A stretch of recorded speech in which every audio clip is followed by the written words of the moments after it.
It was Halloween night, 2018. I was 17, living with my mom in a quiet suburban neighborhood on the edge of a small wooded trail in Illinois. Every Halloween, we'd see kids all over the street, but that year it felt unusually quiet, almost too quiet. My best friend Jacob came over around 8 p.m. We were handing out candy until the kids stopped showing up. Around 9:30, we got bored and decided to go trick-or-treating ourselves one last time before we were officially too old for it. As we walked down the street, I noticed someone standing perfectly still under a flickering streetlight.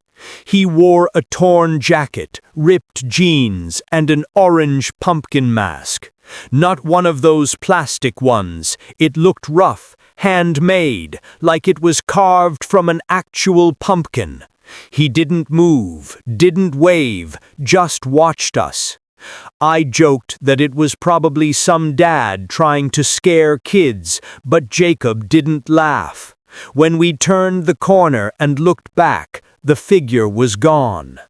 A few minutes later, we saw the same mask again, this time across the street, behind a car. He wasn't walking, just standing there, staring. We decided to head home. Back at my house, my mom had gone to bed. Jacob and I dumped our candy on the table and started playing music in the kitchen. That's when Jacob suddenly froze. He was looking at the window. Outside, through the thin reflection of the porch light, that same pumpkin mask was staring in through the glass. By the time I ran to the door and swung it open, he was gone.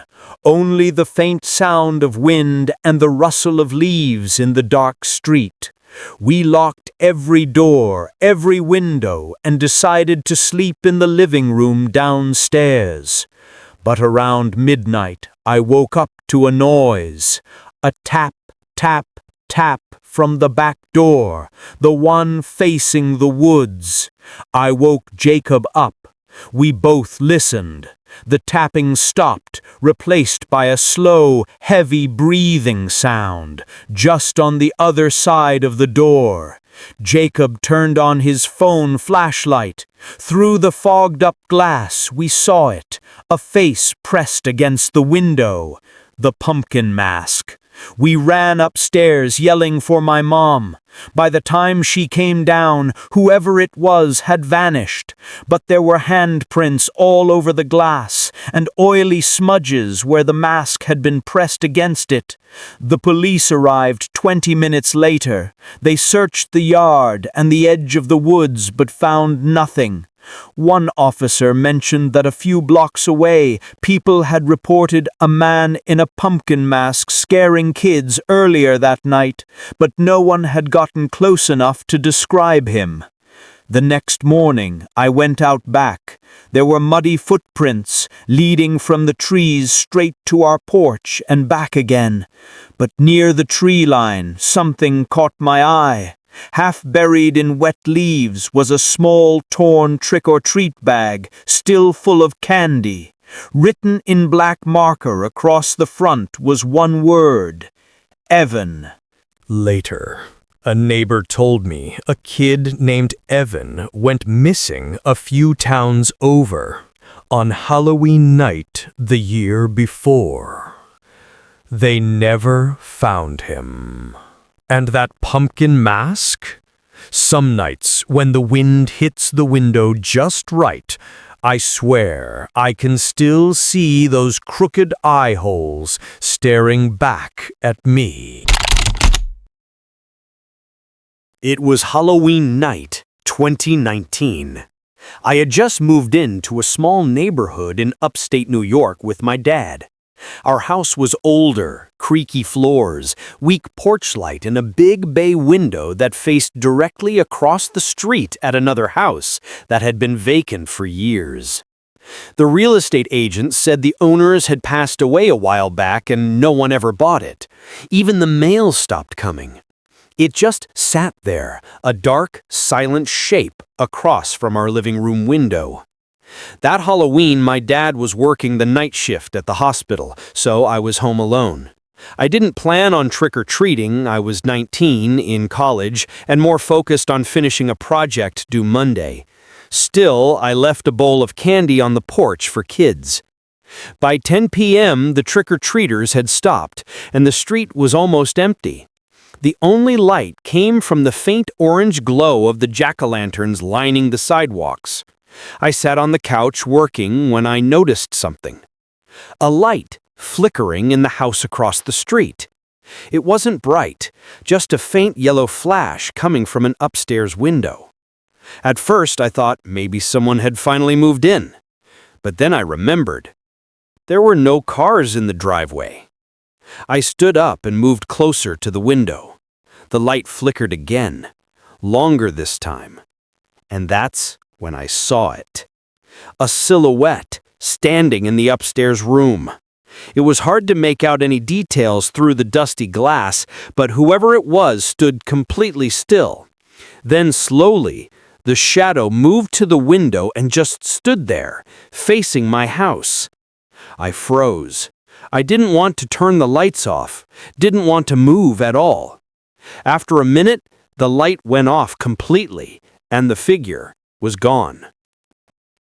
I told myself I was imagining it, maybe a reflection, maybe a trick of light. I went back to my project, but I couldn't focus. Then, a thud from outside. I looked toward my porch. The candy bowl had fallen over. Maybe the wind, I thought. But when I went to pick it up, I saw something I couldn't explain. The candy wasn't spilled randomly. It was arranged in a line leading down the walkway toward the street, almost like someone had placed them one by one. My heart was racing now. I looked back toward the house across the street. Every single light was off, but behind the glass, barely visible, that same silhouette was standing in the window again. Only this time, it was facing the streetlight, watching me. I backed away, locked the door, and turned off all my lights. I tried to convince myself it was some kind of prank, maybe kids messing around. But about 30 minutes later, there was another sound. 3 soft knocks on my front door. Knock, knock, knock. I didn't move. Another 3 knocks, louder this time. I quietly went to the window beside the door, and through the slit of the curtain, I saw a flashlight beam waving back and forth. Then, it stopped, pointed directly at my face through the glass. I fell backward, heart pounding, and scrambled to call 911. When I looked again, the light was gone. The police came about 15 minutes later. They searched the area, checked my porch, even walked across the street to the old house. When they came back, one of the officers asked, "Did you say someone was inside that house?" I nodded. He looked at me for a second and said, "Kid, there's no one in there, but there's something you should see." He led me across the street. Through the dusty front window, I saw what he meant. In the center of the empty living room floor was a flashlight, still on, pointing straight at my house. They searched the whole place, no footprints, no open windows, no sign of forced entry. The flashlight was the only thing there. When the officer picked it up, he noticed something scratched into the metal casing. It said, "I live here." I didn't sleep that night. The next morning, I saw the flashlight was back on my porch, and beside it, lined neatly in a row, were 6 pieces of candy, the exact same kind that were missing from the bowl the night before. It happened on Halloween night 2020. I was driving back home from a friend's place just outside of town, a quiet area surrounded by farms and open fields. The wind had picked up that evening, scattering leaves across the road, and a low fog was starting to creep over the ground. I was about 20 minutes from home and my phone was almost dead. The GPS had lost signal, so I was relying on memory. The road curved and dipped between rows of trees until finally I saw a small wooden sign. Miller's Farm, 2 miles. That road, I hadn't taken it in years. People always said it was haunted, that some old man named Miller disappeared there decades ago, but it was the fastest route back, and honestly, I didn't believe those stories. I turned down the road. No streetlights, just my headlights cutting through the mist. The air felt heavier there, quieter too, like the world had muted itself. A few minutes in, I saw something odd, a pumpkin, sitting right in the middle of the road. At first, I thought maybe it fell off someone's porch or a truck, but when I got closer, I realized it wasn't just one. There were 3 pumpkins, lined up perfectly across the lane. I slowed down and stopped. Each pumpkin had a carved face, crude, uneven cuts, but they all had the same expression, a jagged smile and hollow, triangle eyes. They weren't glowing, but their insides looked freshly cut. It gave me a bad feeling.